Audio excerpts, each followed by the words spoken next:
You can tell she hides behind a lot of makeup to conceal hardcore masculine features she's acquired through drug abuse. Don't do test girls. That's right. Unless, of course, you want to transition to become a man, nothing wrong with that. This is the harsh reality.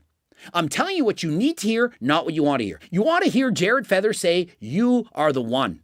You could be the best. You could be the champion. But what you need to hear is if you choose to go on that route, this is what's going to happen. Remember, I once coached world champion powerlifter Eva Dunbar. Told her the exact same thing. Of course, she was the best female powerlifter in the world. Coached her through it. Coach her be an IB pro. I said, if you want to be the best of the best in bodybuilding, you're going to have to do certain things that you perhaps later down the road you might regret. And so every person has to decide on their own, is it in fact worth it? Many people out there have amazing genetics. Eva, certainly one of them. This girl, absolutely. But is it worth taking what you have to take, for example, tren, in order to get there? And so when you're young and you're on the rise and people are saying such amazing things about you, you're the chosen one. You're amazing. It's hard to say, I'm going to stay natural. And so I want to make it abundantly clear. If you are a female and you choose this route, this path in life, it comes at a price. At a cost of your femininity, and it will take, for sure, years off your life. And so if you had to compare somebody who's on steroids to somebody who's morbidly obese, let's call it 300 pounds, they're equally bad. Morbidly obese, you're taking years off your life. Taking steroids, years off your life. And so considering the fact that if this woman had stayed natural, 100% natty, does anyone think she wouldn't have been amazing? Does anyone think she wouldn't have been strong, wouldn't have had a lot of muscle? Of course she would.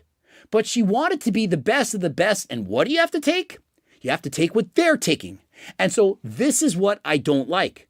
There's too much pressure from social media, your peers and so on, to keep taking more and more drugs in order to fit in. Your supplementation from the beginning of prep versus now.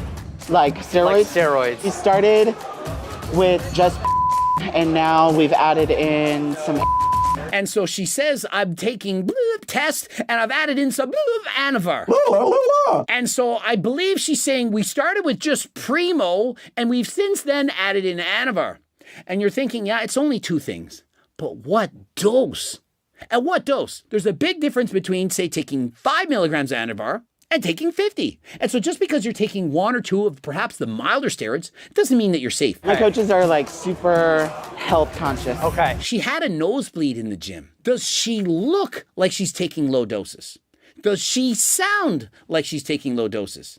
And so how many people think you can compete at this level to be one of the top Olympians in the world and be healthy? The same group of you that probably think that Sebum is perfectly fine. He's not taking abusive doses, probably just HRT. What's wrong with you? I've had coaches in the past who were not. And what, they pushed you too far? They got me where I needed to be. I do in fact believe that. She perhaps was taking way higher doses in the past. But remember, any dose, it's dangerous. And so we can see clearly the acne on her face. We see the beard growing, the 5 o'clock shadow. We see the amount of muscle that she has, the nosebleeds, that she's peeing on the floor as she lifts weights.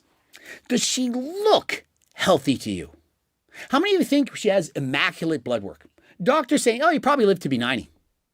Nobody thinks that. I decided it was time to talk to an expert, ideally someone who researches female health. So I'm a doctoral researcher in the area of women's health. How many of you think the researcher's natural?